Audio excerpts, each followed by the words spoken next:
Hello,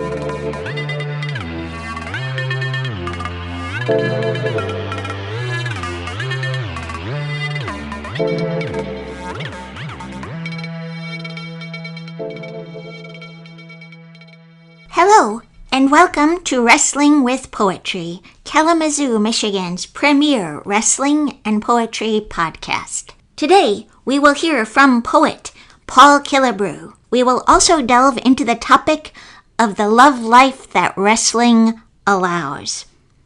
First, let's hear from Paul. Paul Killebrew was born in 1978 in Nashville, Tennessee. His fourth book is two books, Impersonal Rainbow and The Bisexual Purge.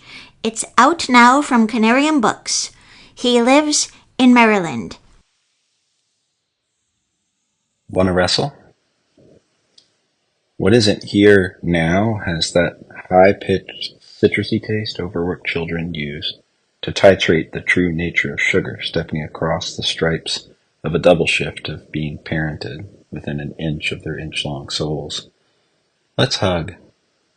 I like the way your eye forms in Abyss if I order my thoughts alphabetically and file them off in the distant accounting. You stood next to me for a few minutes, painted with a striking glow that cast you dramatically against the background. A wall, I think. Some other people.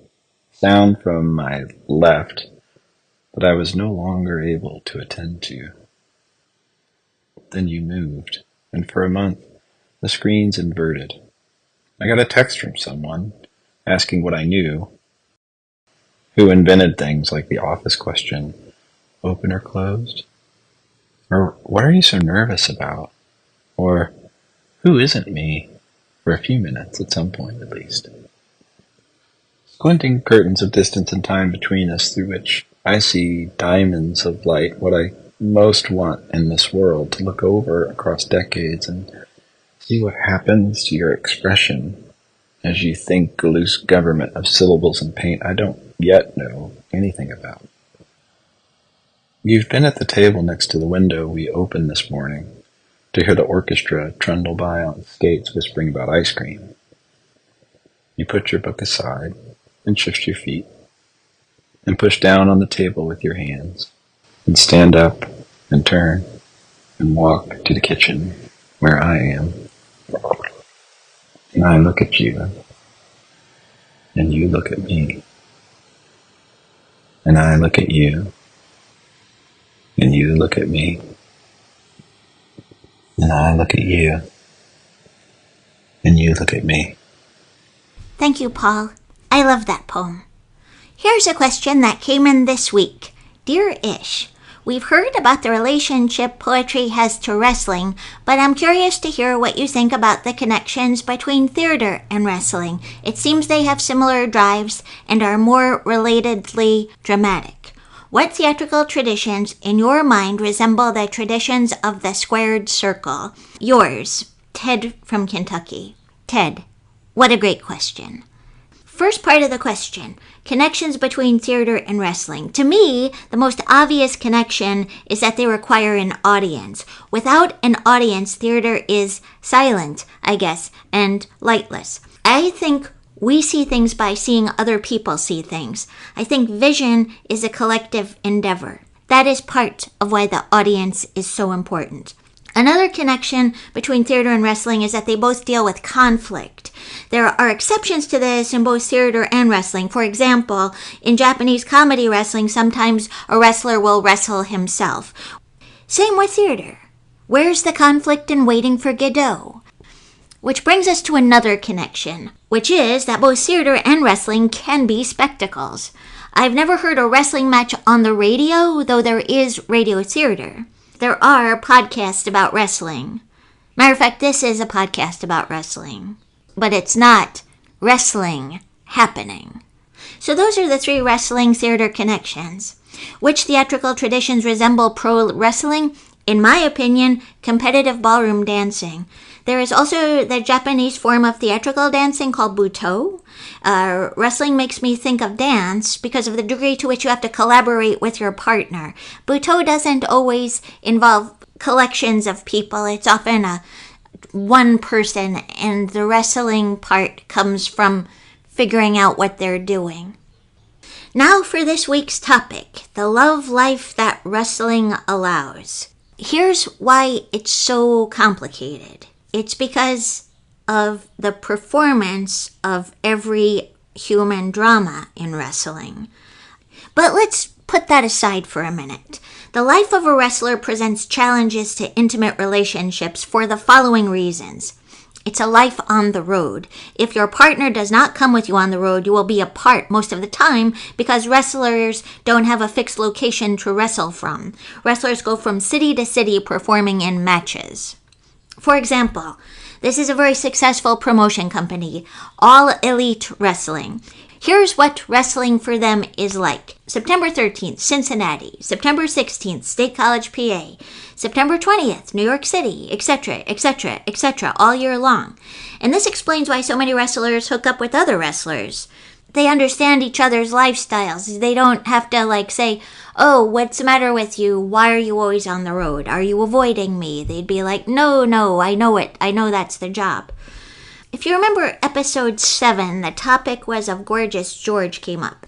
I mention him because he's probably the most influential wrestler so far. I want to use him as a case study. Consider, he only lived to the age of 48. This is as a result of the effects of alcoholism. George had cirrhosis, but he died of a heart attack. He went into the business of pro wrestling with his first wife advising him. They kind of created it together. But life on the road is tough, and there's a lot of drinking and mayhem. His second wife, Sherry Dupree, was working in Las Vegas when they met. George fixated on her, and he made a fool of himself. He was dead drunk, and he pursued her in a disrespectful way. She turned him down, and he cursed at her like a garbage can man. Nevertheless, he kept after her, changing his tactics. He started giving her flowers excessively until she succumbed. Yeah, that's the sad part. But she really liked him. She understood why he did everything he did. It's clear when you hear her talk about him. She would become his valet. So you see, he kind of like an amoeba. He engulfed her as a food, and then she would become part of his blob. So she became his valet, and in this way, she became the first female valet in the history of American pro wrestling. So she did make it into the history books. But when he died, he left her with a lot of debt. She talks about this in a late life interview, and that's how I know. I have no reason to believe she's lying.